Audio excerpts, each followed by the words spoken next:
નમસ્કાર દર્શક મિત્રો, શ્રી સિદ્ધિ વિનાયક ગુજરાતી જ્યોતિષમાં આપ સૌનું સ્વાગત છે. આજનો વિષય છે વૃશ્ચિક લગ્નમાં યોગકારક ગ્રહો. યોગકારક ગ્રહોની આપણી સિરીઝ શરૂ છે.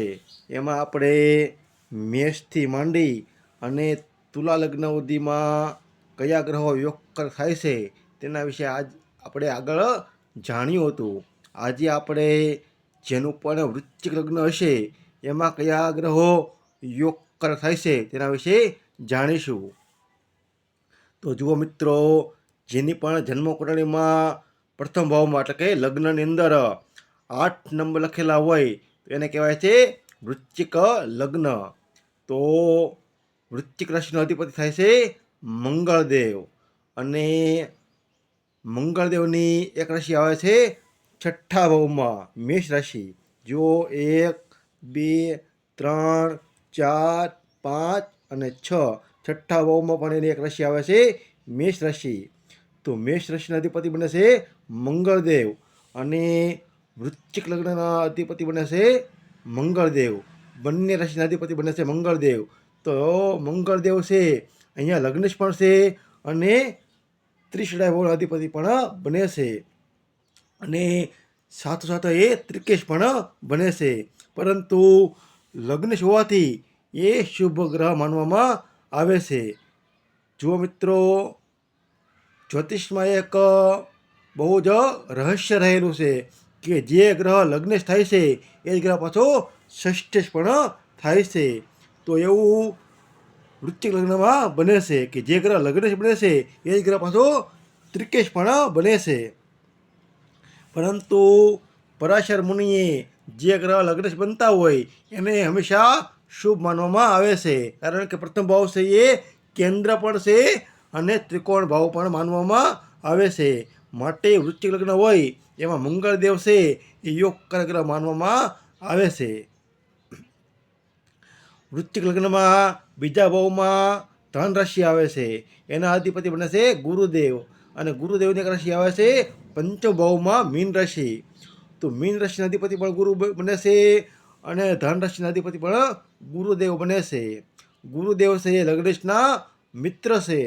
ગુરુ અહીંયા માર્કેશ બને છે, પરંતુ તે ત્રિકોણ ભાવ અધિપતિ પણ બને છે. પંચમ ભાવ છે એ ત્રિકોણ ભાવ છે અને લગ્નેશના એ પરમ મિત્ર છે. માટે ગુરુદેવ છે એ વૃશ્ચિક લગ્નમાં યોગકારક ગ્રહ બને છે. જેનું પણ વૃશ્ચિક લગ્ન હોય એના ત્રીજા ભાવમાં મકર રાશિ આવે છે અને ચોથા ભાવમાં કુંભ રાશિ આવે છે. તો ત્રીજા ભાવમાં મકર રાશિ, ચોથા ભાવમાં કુંભ રાશિ, આ બંને ભાવના અધિપતિ બને છે શનિદેવ. તો શનિદેવ છે એ લગ્નેશ મંગળના પરમ શત્રુ છે, અને શનિદેવ છે એ ત્રીજો ભાવ છે એ ત્રિશડાય ભાવમાં આવે છે. તો જે ભાવ ત્રિશડાય ભાવમાં આવતો હોય એ હંમેશા પાપી માનવામાં આવે છે. તો જેનું પણ વૃશ્ચિક લગ્ન હોય ને એના માટે શનિદેવ છે એ એક અકારક ગ્રહ બને છે, એટલે કે યોગકારક ગ્રહ બનતા નથી, કારણ કે લગ્નેશના પરમ શત્રુ પણ છે અને ત્રિશડા ભાવના અધિપતિ પણ બને છે. જેનું પણ વૃશ્ચિક લગ્ન હોય એના સપ્તમ ભાવમાં એટલે કે સાતમા ભાવમાં વૃષભ રાશિ આવે છે. એના અધિપતિ બને છે શુક્રદેવ, અને શુક્રદેવની એક રાશિ આવે છે 12મા ભાવમાં તુલા રાશિ, એના અધિપતિ પણ બને છે શુક્રદેવ. તો 7મો ભાવ છે એ મારક ભાવ છે અને 12મો ભાવ છે એ ત્રિક ભાવ છે. તો જેનું પણ વૃશ્ચિક લગ્ન હોય એના માટે શુક્રદેવ છે એ માર્કેશ પણ બને છે અને ત્રિકેશ પણ બને છે.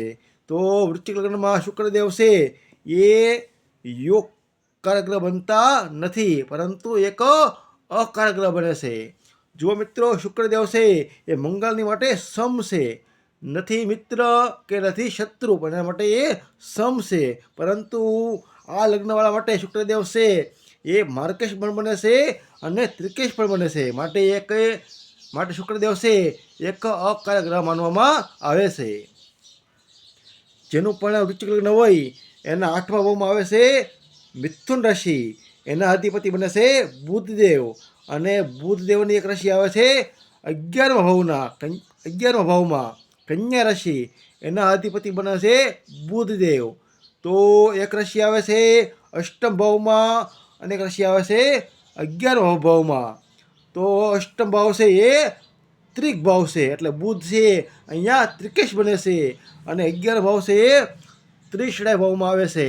તો બુધદેવ છે એ લગ્નેશના પરમ શત્રુ પણ છે, અને ત્રિશ્રાય ભાવના અધિપતિ હોવાથી એ પાપી પણ છે, અને અષ્ટમેશ હોવાથી પણ એ પાપી માનવામાં આવે છે. માટે બુધદેવ છે એ સૌથી વધારે અકારક ગ્રહ માનવામાં આવે છે. જેનું પણ વૃશ્ચિક લગ્ન હોય એના માટે બુધદેવ છે એ બિલકુલ યોગકારક થતા નથી. જેનું વૃશ્ચિક લગ્ન હોય એના 9મા ભાવમાં આવે છે કર્ક રાશિ, એના અધિપતિ બને છે ચંદ્રદેવ. તો ચંદ્રદેવ છે એ ભાગ્ય ભાવના અધિપતિ છે, ત્રિકોણ ભાવના અધિપતિ છે. તો જેનું પણ વૃશ્ચિક લગ્ન હોય ને એના માટે ચંદ્રદેવ યોગકારક ગ્રહ બને છે, કારણ કે ત્રિકોણ ભાવના અધિપતિ બને છે, ભાગ્ય ભાવના અધિપતિ બને છે. માટે વૃશ્ચિક લગ્નમાં ચંદ્રદેવ છે એક યોગકારક ગ્રહ બને છે. જેનું પણ વૃશ્ચિક લગ્ન હોય એના 10મા ભાવમાં આવે છે સિંહ રાશિ, એના અધિપતિ બને છે સૂર્યદેવ. તો સૂર્યદેવ છે લગ્નેશના પરમ મિત્ર છે, અને વૃશ્ચિક લગ્નવાળા માટે યોગકારક ગ્રહ બને છે. માટે જેનું પણ વૃશ્ચિક લગ્ન હોય એના માટે સૂર્યદેવ છે એ એક યોગકારક ગ્રહ બને છે. જુઓ મિત્રો, આમાં રાહુ અને કેતુની ગણના આપવામાં આવેલી નથી, પણ સમજી લો કે વૃશ્ચિક લગ્ન હોય અને રાહુદેવ 3જા ભાવમાં બેઠા હોય, 6ઠ્ઠા ભાવમાં બેઠા હોય કે 11 ભાવમાં બેઠા હોય તો યોગકારક બને છે. એવી રીતે કેતુ પણ લગ્નમાં બેઠા હોય, પંચમ ભાવમાં બેઠા હોય, અષ્ટમ ભાવમાં બેઠા હોય કે 12મા ભાવમાં બેઠા હોય તો કેતુ યોગકારક ગ્રહ બને છે. હવે મિત્રો, જેનું પણ વૃશ્ચિક લગ્ન હોય એને કયા રત્ન ધારણ કરવા જોઈએ તે વિશે આપણે જાણીએ. તો જેનું પણ વૃશ્ચિક લગ્ન હોય ને એના માટે સૂર્યનું માણેક રત્ન ધારણ કરી શકાય છે, કારણ કે સૂર્યદેવ છે એક યોગકારક ગ્રહ બને છે. ચંદ્રનું રત્ન ધારણ કરી શકાય છે, કારણ કે ચંદ્રદેવ છે એ ભાગ્યેશ બને છે. મંગળદેવનું રત્ન ધારણ કરતા પહેલાં કુંડળીમાં મંગળદેવની સ્થિતિ જોવી જોઈએ. શા માટે? કારણ કે લગ્નેશ છે પરંતુ એ ત્રિકેશ પણ બને છે, અને મંગળદેવની જે મૂળ ત્રિકોણ રાશિ છે એ 6ઠ્ઠા ભાવમાં આવે છે. તો જ્યારે પણ મંગળ રત્ન ધારણ કરવું હોય એ પહેલાં મંગળ સ્થિતિ કુંડળીમાં શું છે તેના આધારે રત્ન ધારણ કરવું જોઈએ. બુધનું રત્ન ધારણ કરી શકાતું નથી, કારણ કે બુધ દેવ છે એ અષ્ટમેશ બને છે, અને ત્રિશ્રાય ભાવના અધિપતિ પણ બને છે, અને લગ્ન છે પરમ શત્રુ પણ છે. માટે બુધનું યંત્ર પૂજન કરી શકાય છે. ગુરુનું રત્ન ધારણ કરી શકાય છે, કારણ કે ગુરુ દેવ છે એ બીજા ભાવના અધિપતિ બને છે, અને પંચમ ભાવના અધિપતિ બને છે, માટે શુભ છે. માટે ગુરુનું રત્ન ધારણ કરી શકાય છે. શુક્રનું રત્ન ધારણ કરી શકાતું નથી, કારણ કે શુક્રદેવ છે એ માર્કેશ બને છે અને ત્રિકેશ બને છે. માટે શુક્રનું યંત્ર પૂજન કરી શકાય છે. શનિદેવનું રત્ન ધારણ કરી શકાતું નથી, કારણ કે શનિદેવ છે એ ત્રિશ્રાય ભાવના અધિપતિ બને છે, માટે લગ્નેશના પરમ શત્રુ પણ છે. પણ જેનું પણ વૃશ્ચિક લગ્ન હોય ને એના માટે શનિનું યંત્ર પૂજન કરી શકાય છે, શનિના જાપ કરી શકાય છે. રાહુ અને કેતુનું યંત્ર પૂજન કે રત્ન હંમેશા કુંડળીનું જે ભાવમાં બેઠા હોય એના આધારે નક્કી થાય છે કે એનું યંત્ર પૂજન કરવું જોઈએ કે એનું રત્ન પહેરવું જોઈએ. આજે આપણે જાણ્યું કે વૃશ્ચિક લગ્નમાં કયા ગ્રહો યોગકારક થાય છે. આપણે આગળના વિડીયોમાં જેનું પણ ધન લગ્ન હશે એ ધન લગ્નમાં કયા ગ્રહો યોગકારક બનશે કે બને છે તેના વિશે આપણે આગળના વિડીયોમાં જાણીશું.